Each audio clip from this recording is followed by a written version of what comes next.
Nuestro texto comienza con un mandamiento. Digo pues, andad en el Espíritu y no satisfagáis los deseos de la carne.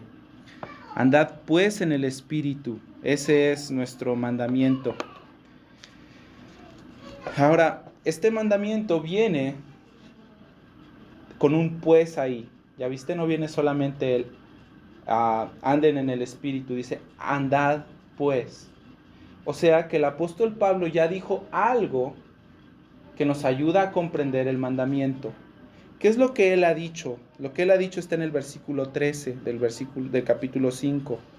Dice, porque vosotros, hermanos, a libertad fuisteis llamados, solamente que no uséis la libertad como ocasión para la carne. Entonces, debido a que los cristianos son llamados a libertad, una libertad que nos libera del peso y de la maldición de la ley, y que ahora nosotros somos llamados también a no satisfacer los deseos de nuestra carne, es decir, de nuestra naturaleza malvada, el mandamiento tiene completo sentido.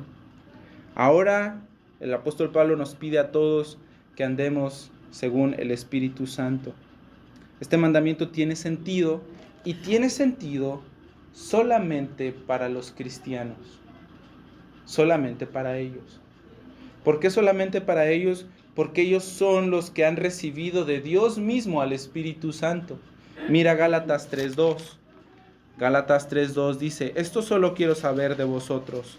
¿Recibisteis el Espíritu por las obras de la ley o por oír con fe? Aprendemos de ese versículo, una de las cosas, que ya lo estudiamos, que aprendemos es que el Espíritu Santo es recibido por nosotros, no es ganado por nosotros. Nosotros no hacemos cosas para obtenerlo, simplemente escuchamos el Evangelio y lo creemos y entonces nosotros recibimos el Evangelio. Este mandamiento de andar en el Espíritu es lógico solamente para las personas que son cristianas, solamente que tienen al Espíritu Santo. Otras personas no pueden hacerlo. Los incrédulos no pueden hacerlo. Porque para los incrédulos las cosas espirituales son locura. Porque las cosas espirituales se disciernen espiritualmente. Y una persona que está muerta en delitos y pecados y que tiene un espíritu muerto no puede comprender lo que las cosas del Espíritu Santo son, ni cómo se hacen, ni cómo se perciben. Entonces, antes de ir un poquito más de lleno a nuestro texto, yo quiero que ustedes comprendan cómo es que nosotros recibimos el Espíritu Santo y qué es lo que significa andar en el Espíritu, ¿ok? Esas son las dos cosas que vamos a estudiar hoy. Cómo se recibe el Espíritu Santo y qué significa andar en el Espíritu Santo. Primero, ¿cómo se recibe el Espíritu Santo? Como un don, como un regalo de gracia. Mira por favor lo que dice el libro del profeta Ezequiel. Vea Ezequiel 36, por favor. Y aquí nosotros somos recordados del pacto que Dios establecería con su gente. Ezequías 36:24. Escucha. Y yo les tomaré de las naciones, y los recogeré de todas las tierras, y los traeré a su país, y esparciré sobre ustedes agua limpia, y serán limpiados de todas sus inmundicias, y de todos sus ídolos los limpiaré. Y les daré un corazón nuevo, y pondré un espíritu nuevo dentro de ustedes, y quitaré de su carne el corazón de piedra, y les daré un corazón de carne. Y pondré dentro de ustedes mi espíritu, y haré que anden en mis estatutos, y que guarden mis preceptos, y que los pongan por obra.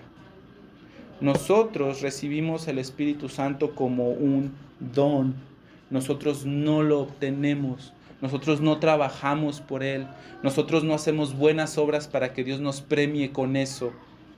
Es el Señor quien nos limpia, es el Señor quien nos salva, es el Señor el que cambia nuestros corazones, es el Señor el que nos da un corazón nuevo, es el que pone dentro de nosotros espíritu. En pocas palabras, la salvación es del Señor, todo el tiempo, en todas las cosas.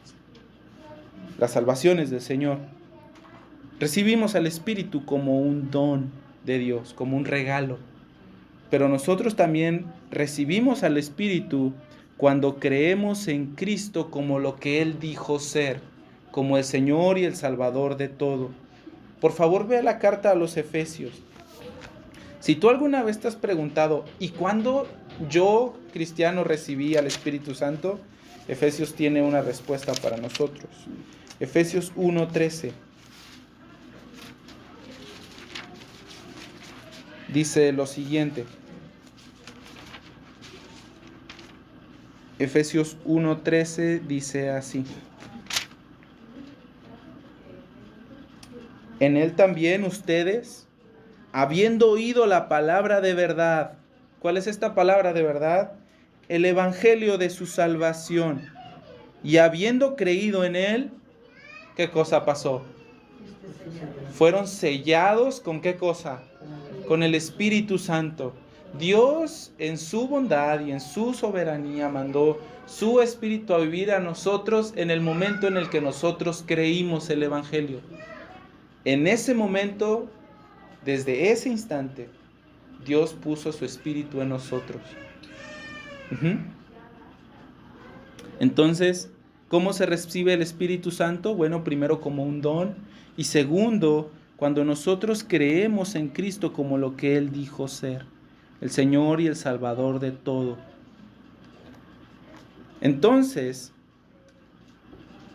este es el Evangelio. Si tú nunca has escuchado el Evangelio, este es el Evangelio súper condensado, y lo dijo el apóstol Pablo en la primera carta de Timoteo, en el capítulo 1, en el versículo 15. Este es palabra fiel y digna de ser recibida por todos, que Cristo Jesús vino a salvar a los pecadores. Ese es el Evangelio. Por tanto, si tú permaneces hoy incrédulo, o si alguna persona permanece incrédula, si permanece renuente a Cristo y arrepentirse, si esa persona no acepta su señorío, si esa persona no confía en Él con toda su fuerza como su Salvador, si esa persona continúa peleando con el Señor para vivir su propia vida como Él quiera, para Él mismo y para satisfacerse solo a Él, fuera del señorío y del perdón de Cristo, entonces esa persona necesita escuchar estas palabras, que Cristo Jesús vino al mundo para salvar a los pecadores. El Señor Jesús predicó el Evangelio de esta manera: arrepiéntanse y crean en el Evangelio.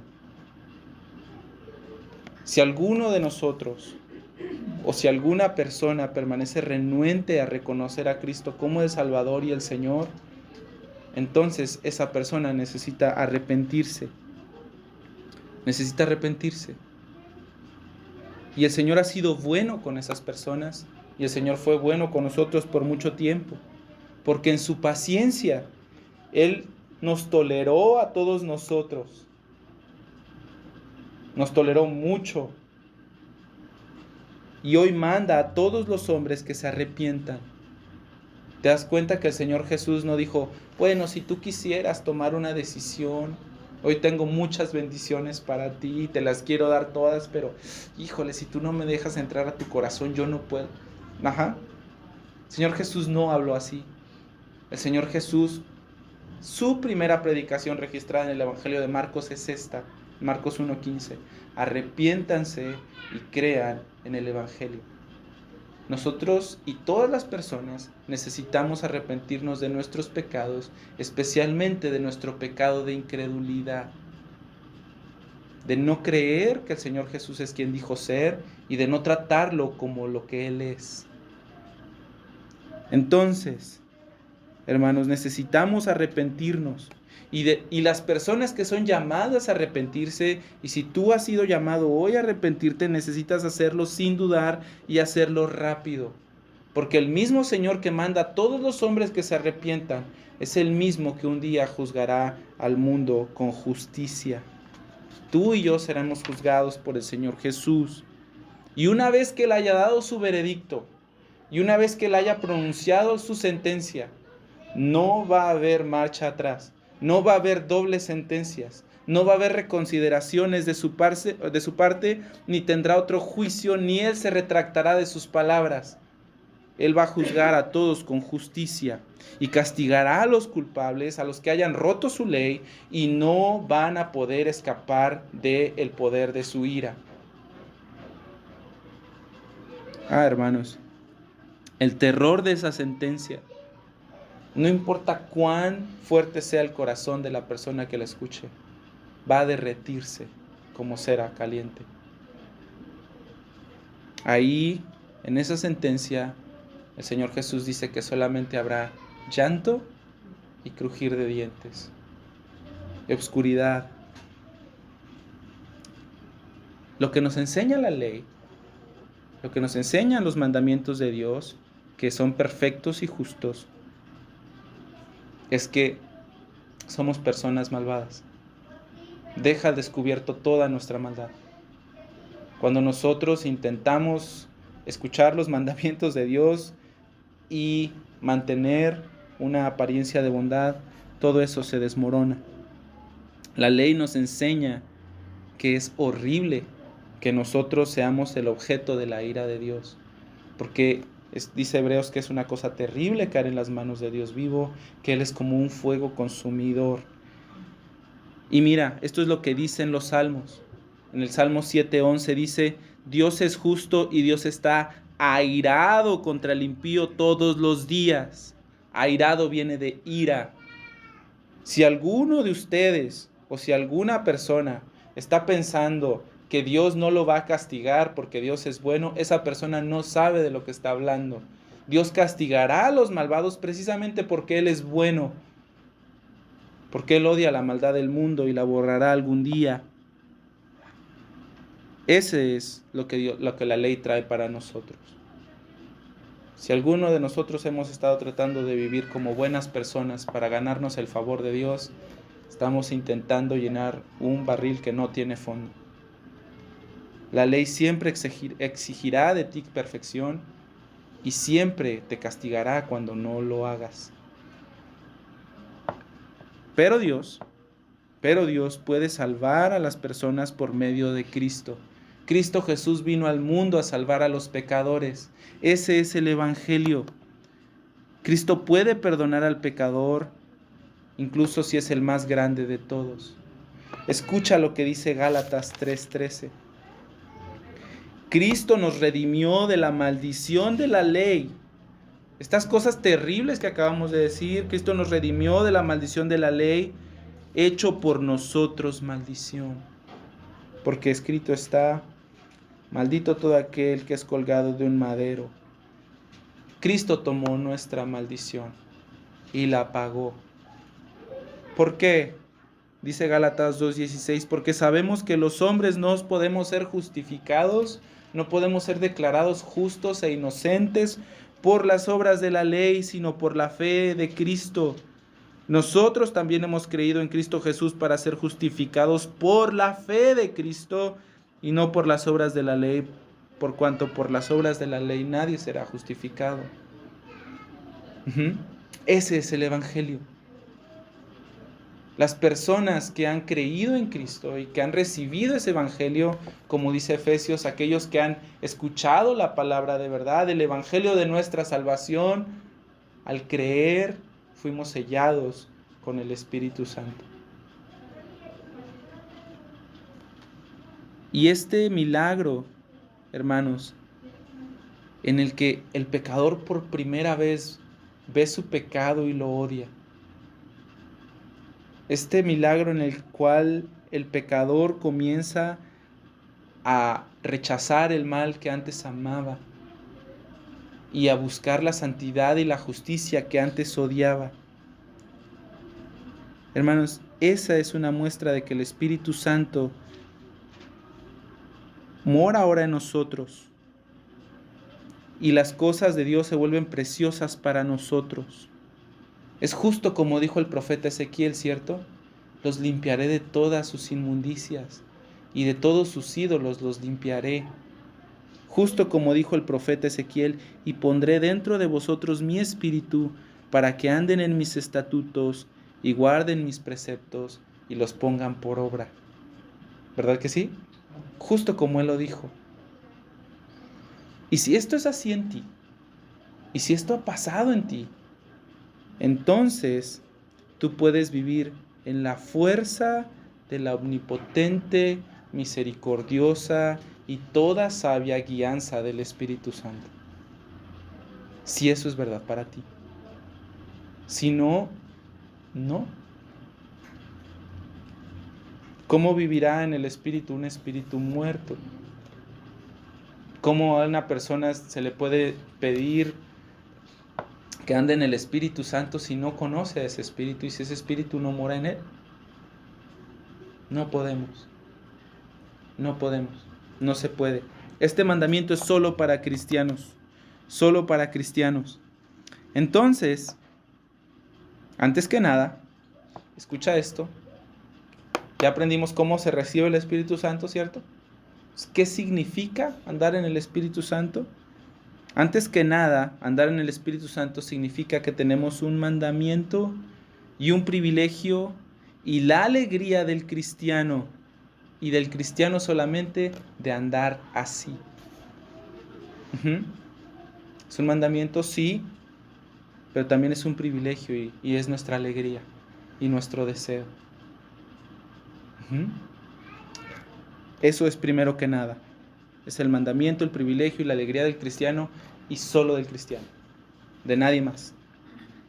Entonces, segundo, ¿qué significa vivir en el Espíritu Santo? ¿O qué significa andar en el Espíritu Santo? Pues regresemos a Gálatas 5. En contraste con andar en el Espíritu, Pablo añade en el versículo 16, y no satisfagáis los deseos de la carne, ¿cierto? Lo mismo que nosotros habíamos leído ya en el versículo 13, que Dios nos llamó a libertad, pero esa libertad no debe de ser usada como ocasión para la carne. Y hemos hablado de eso ya. Mi punto es que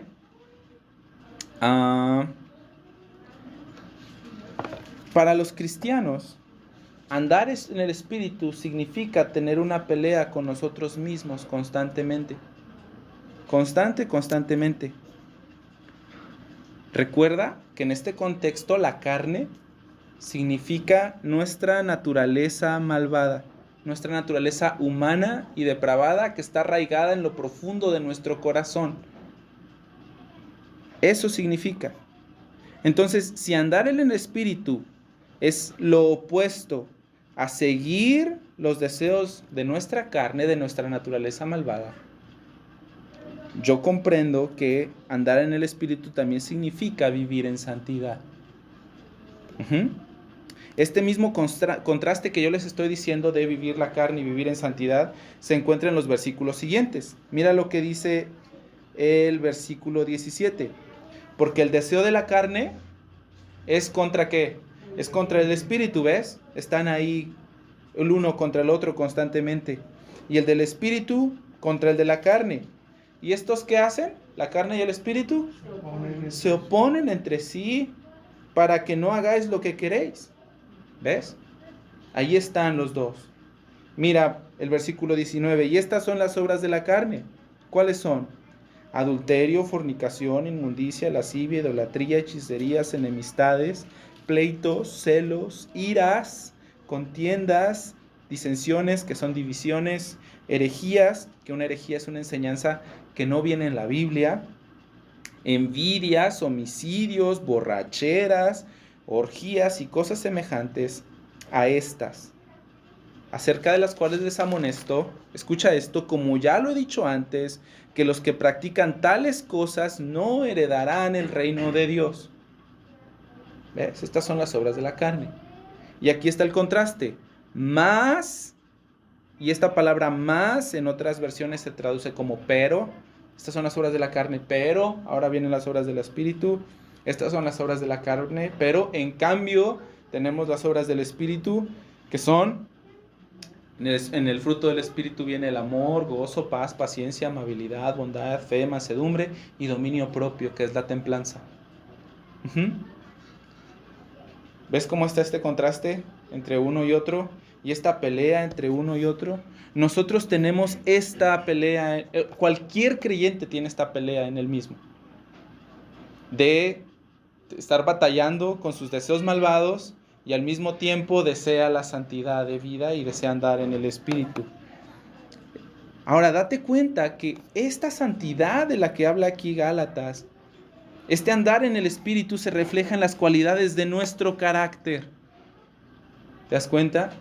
No en nuestras obras externas de justicia, no en los ritos religiosos que podamos hacer, sino en nuestro carácter. Un carácter semejante al del Señor Jesús. Lo que hablábamos hace ratito en la escuela dominical acerca de la santidad, ¿verdad? Que la voluntad de Dios para nosotros es nuestra santificación. Ahora, hermanos, por favor recuerden esto, nunca, jamás ustedes van a encontrar un verdadero cristiano sin una vida de santidad. Jamás. Nunca. Eso no existe. Cuidémonos, por tanto, nosotros de no ser como los fariseos, que les encantaba llenarse la cabeza con el buen conocimiento de la palabra de Dios, pero que eran hipócritas porque se olvidaban de la justicia, de la santidad y de la misericordia. Tengamos cuidado de eso. Hay una condenación que es terrible para los que dicen creer la verdad, pero tienen una vida lejos de Dios y muy cerca del mundo. Recuerden lo que dice Mateo 7:21. No todo el que me dice Señor, Señor entrará en el reino de los cielos, sino el que hace la voluntad de mi Padre que está en los cielos. Recuerden lo que dijo el Señor Jesús en Juan en el capítulo 15. Si ustedes me aman, ustedes de verdad obedecerán mis mandamientos. No hay un cristiano que tenga una vida malvada. Un cristiano así no existe, no es cristiano. Puede llamarse cristiano, puede aparentar ser cristiano, puede hablar como cristiano, puede verse como cristiano.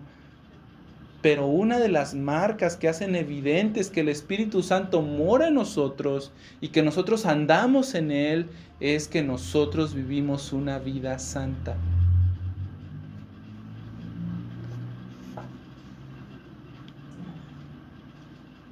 Por favor, no pienses que estoy argumentando que debemos de tener una vida libre de faltas, porque de verdad eso no existe.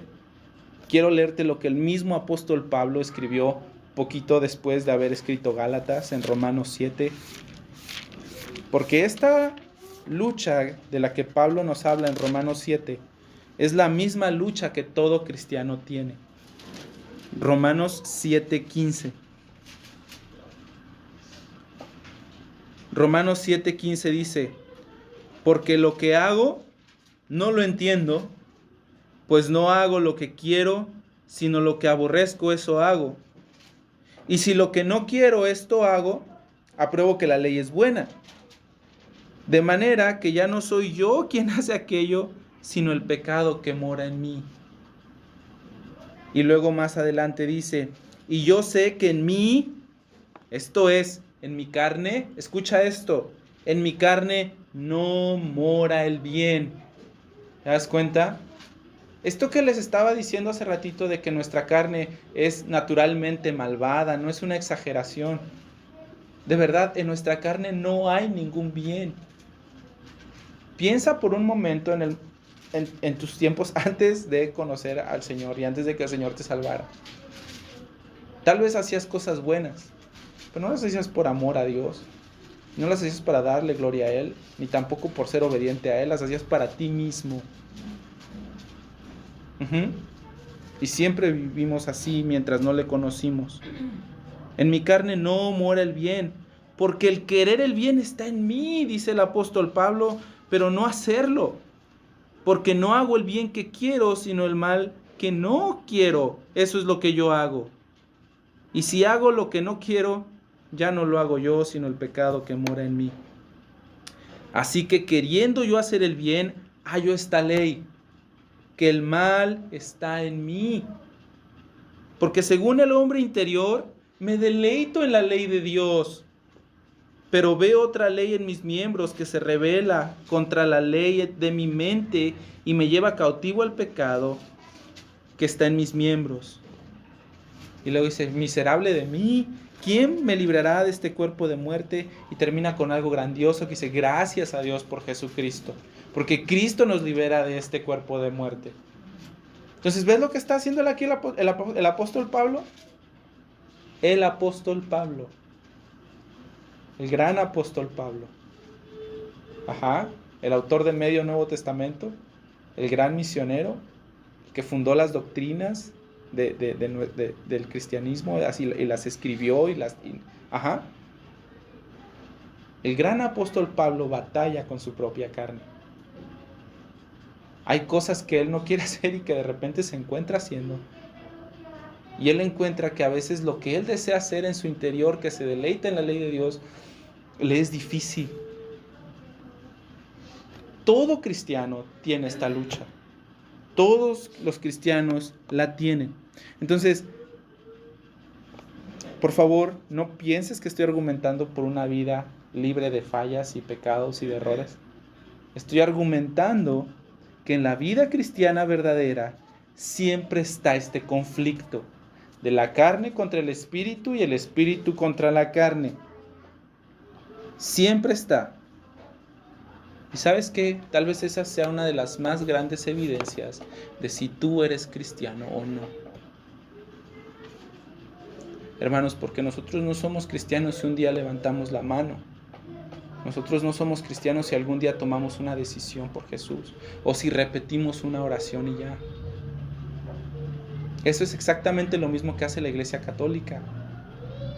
Van, bautizan a un niño y el niño ya es cristiano. Eso no funciona así. No somos cristianos por alguna acción externa que nosotros hacemos. Esta lucha, hermanos, por andar en el Espíritu, es lo que de verdad evidencia si nosotros somos cristianos o no. Si nosotros comenzamos a odiar el mal que antes amábamos y comenzamos a buscar la santidad que antes odiábamos. Entonces, en ese sentido, quisiera yo que pienses en esto. ¿Has cambiado? No te estoy preguntando si eres más moral. ¿Tu corazón ha cambiado?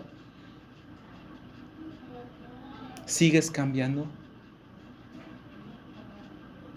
¿Deseas caminar en santidad como aquel que te llamó es santo?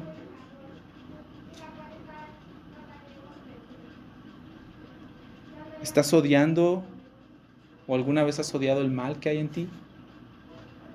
¿Lo sigues odiando? ¿Te arrepientes? ¿Te duele? Esas, hermanos, son evidencias mucho más fuertes de que una fe es verdadera. Mucho más. Romanos 8:14 dice que si alguna persona de verdad es guiada por el Espíritu Santo, entonces esa persona es un hijo de Dios. Si una persona es guiada por el Espíritu Santo, entonces esa persona es un hijo de Dios.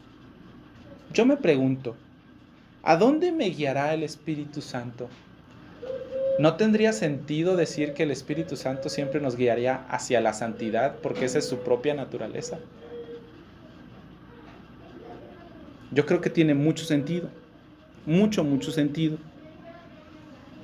Así que, hermanos, por favor, escuchen lo que el mismo Espíritu Santo inspiró en la primera carta de Juan, en el capítulo 1, en el versículo 5.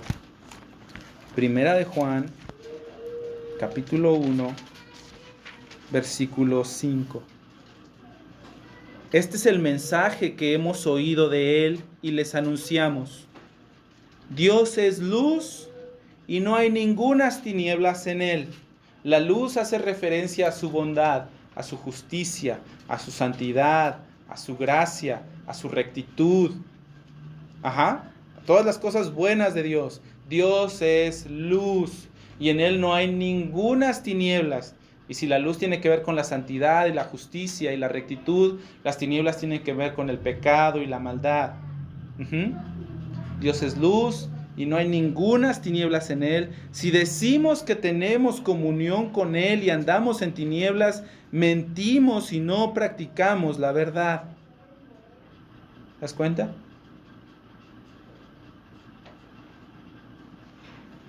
También quisiera leerte lo que dice Filipenses 2, en el versículo 12. Filipenses 2:12. Porque saben que, hermanos, esta lucha por la santificación de verdad no es sencilla. No es sencilla. Batallamos. Yo siempre he creído que los cristianos, al contrario de lo que dice el mundo, de que te tienes que amar así, así como estás y con todo lo que eres. Yo pienso que todos los cristianos tienen una buena dosis de odio propio. No nos gusta cómo somos.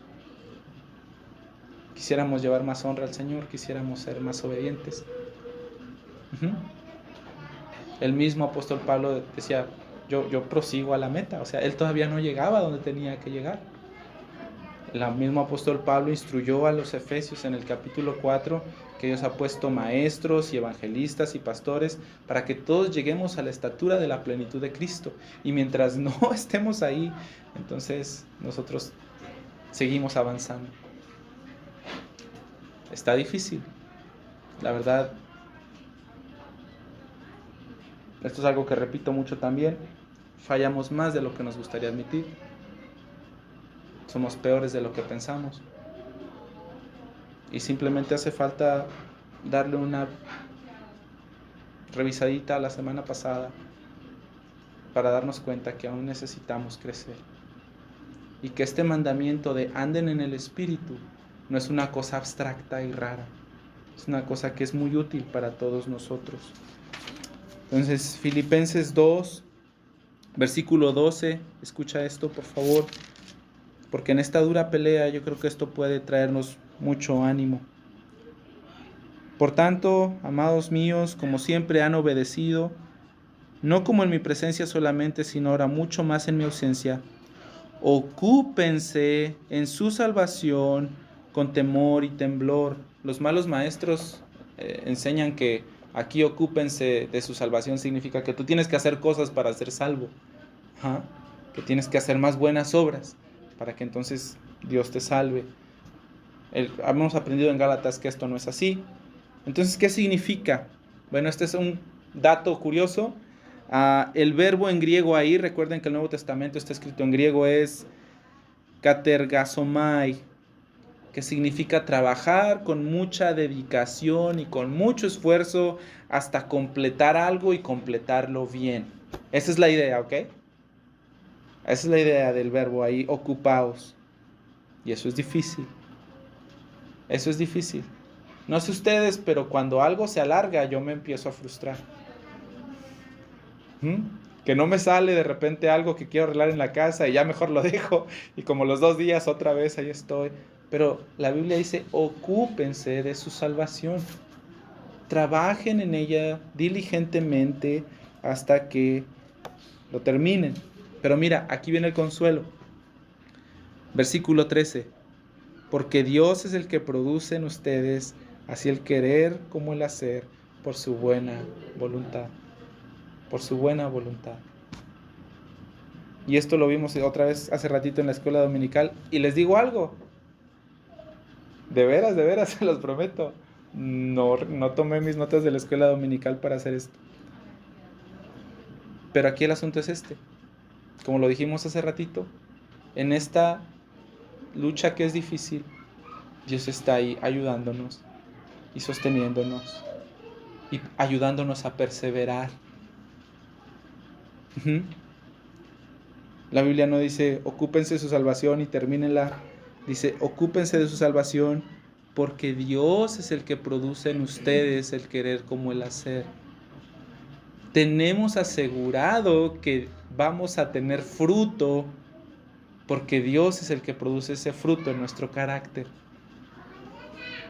Entonces, con ánimo y con esfuerzo, nosotros deberíamos de ocuparnos de eso.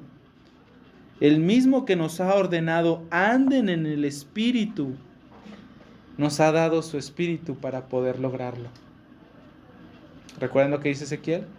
Y pondré mi espíritu para que pondré en ustedes mi espíritu, para que anden en mis preceptos y los obedezcan.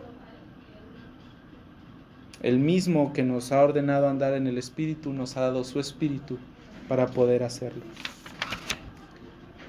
Un señor que se llamó Juan Calvino escribió lo siguiente sobre este pasaje. Escucha. La desobediencia y la rebelión contra el Espíritu de Dios impregnan toda la naturaleza del hombre. Eso es nuestra carne. Si queremos obedecer al Espíritu, debemos trabajar, luchar y aplicar nuestra máxima energía, y debemos comenzar por la abnegación.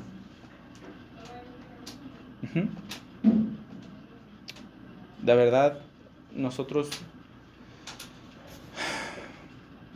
necesitamos tanto tener presente en nuestra mente el mandamiento que Dios nos ha dado. Anden en el Espíritu. En la manera en la que hablamos, en la manera en la que reaccionamos, cómo decimos las cosas, cómo corregimos a nuestros niños, cómo vivimos como esposos, cómo obedecemos a nuestros padres. Si nosotros somos cristianos, entonces andemos en el Espíritu, hermanos. Andar en el Espíritu es nuestro mandamiento, eso es lo que significa, es nuestro mandamiento, pero también es nuestro privilegio. Y andar en el Espíritu también significa que tenemos una batalla en nosotros mismos, constantemente. Constantemente. Ahora quiero terminar con el último versículo de que vamos a estudiar hoy, el versículo 18. Gálatas 5:18, que dice así: pero si sois guiados por el Espíritu, no estás bajo ley. Ahora, este versículo presentó algunos problemas para mí, porque lo que yo esperaba, o lo que yo esperaría, es que si la Biblia dice lo que es contra el Espíritu es contra la carne, y estos se entreponen entre sí para que no hagan lo que quieren, pero si son guardados por el Espíritu, entonces sí van a poder. Eso es lo que yo esperaría que dijera, pero no dice así. Yo, la verdad, también batallé con el... Sí, pero ¿por qué le pone un pero? O sea, ¿cuál es el asunto de esto? Y estuve batallando mucho y pensando con esto, y esto es a lo mejor que llegué, ¿ok? Es decir, Carlos, ¿por qué te enfocas tanto en un pero? Porque toda la palabra es inspirada por el Señor y es útil para enseñarnos y corregirnos. Dios en su sabiduría ha ordenado poner cada palabra así para nuestro bien. Y yo creo que ese pero tiene mucho de bien para nosotros. Entonces, yo pensarías que dijeras, pero si estás en el Espíritu, entonces sí vas a poder hacerlo. Pero no dice así. Entonces, ¿a qué se refiere con esto de pero si sois guiados por el Espíritu no estáis bajo ley? Bueno, esto es lo que yo pienso que significa. Siempre que tratamos de cumplir la ley, lo único que se produjo en nosotros fueron conductas reprobadas y actitudes bien despreciables.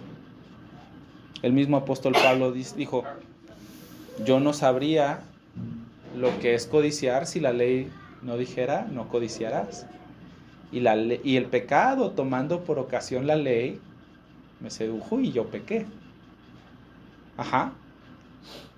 La ley despierta eso en nosotros. La ley despierta eso en nosotros. Despierta nuestra naturaleza malvada. Siempre que nosotros intentamos cumplir la ley, fallamos miserablemente. Es otra manera de decirlo. Pero, si el Espíritu nos guía, incluso si nuestros esfuerzos no alcanzan el estándar, o incluso si no alcanzan el anhelo de nuestro corazón, incluso si eso no llegara a pasar, nosotros no dependemos de la ley para nuestra justificación, ¿cierto? No es así. Si nosotros somos guiados por el Espíritu, no estamos bajo la ley. No dependemos de lo que la ley diga o que nos repruebe. Lo que sí hacemos es que Si somos guiados por el Espíritu, entonces somos libres para poder hacer la voluntad de Dios por amor. Incluso si no damos el estándar, nosotros estamos obedeciendo al Señor como Él desea ser obedecido por amor. Y seguiremos creciendo en eso. Eso es una cosa. La segunda cosa es esta: que la ley siempre produce en nosotros culpa. Siempre produce en nosotros culpa y temor y remordimiento. Siempre que fallamos es así. Y mira, Juan Calvino otra vez escribió esto sobre este mismo pasaje. En el camino del Señor, los creyentes pueden tropezar. Pero no se desanimen, porque no pueden satisfacer las exigencias de la ley. Escuchen la declaración consoladora del apóstol. Ustedes ya no están bajo la ley. Ya no están bajo la ley. Qué grandioso, ¿no? Qué grandioso. Ustedes ya no están bajo la ley. De ahí entendemos que el cumplimiento de tus deberes no es rechazado por tus defectos, sino aceptados a los ojos de Dios como si hubiera sido en todos los aspectos perfecto y completo. Porque somos justificados por medio de Cristo y de su justicia. Aprendimos hace algunas semanas que el libro de Hechos dice que de lo que en la ley no pudimos ser justificados, por Él nosotros lo somos. Así que, hermanos, anden en el Espíritu. Una vida de santidad, una vida de devoción a Dios, una vida de obediencia a Dios, no es para los pastores, no es para los del equipo, no es para los diáconos, no es para los misioneros. Es para todos los cristianos, para todos. Y este es un mandamiento para todos. Un mandamiento en el que nosotros debemos de ser cuidadosos y un mandamiento en el que nosotros debemos de esforzarnos y ayudarnos los unos a los otros a cumplirlo. Más adelante Gálatas dice en el capítulo 6, lleven unos las cargas de los otros y cumplan así la ley del Señor. Debemos de ayudarnos y animarnos a andar en el Espíritu, a crecer en santidad, sin descuidar el mandamiento. ¿Ok? Eso es lo que yo creo que básicamente significa andar en el Espíritu. Que es nuestro mandamiento, pero también es nuestra alegría y nuestro deseo y nuestro privilegio. Los no creyentes no entienden eso. Y dicen, pero voy a tener que dejar de tomar. Pero voy a tener que dejar de... Para ellos andar en el Espíritu no es una alegría, es un peso. Para los cristianos no. Andar en el Espíritu también significa que peleamos contra nosotros mismos constantemente. Pero también andar en el Espíritu es un consuelo grandioso. Porque incluso si nosotros no le damos al 100% al estándar, hemos obedecido a Dios de la manera en la que Él siempre lo quiso. Amándole con sinceridad, en sumisión. Y ahora ya no tememos ser rechazados porque ya no estamos bajo la ley. Él nos hizo libres por medio de Cristo. Él absorbió la maldición que era nuestra y nos ha dado su Espíritu para que podamos andar como Él lo desea, en santidad, en justicia y en rectitud.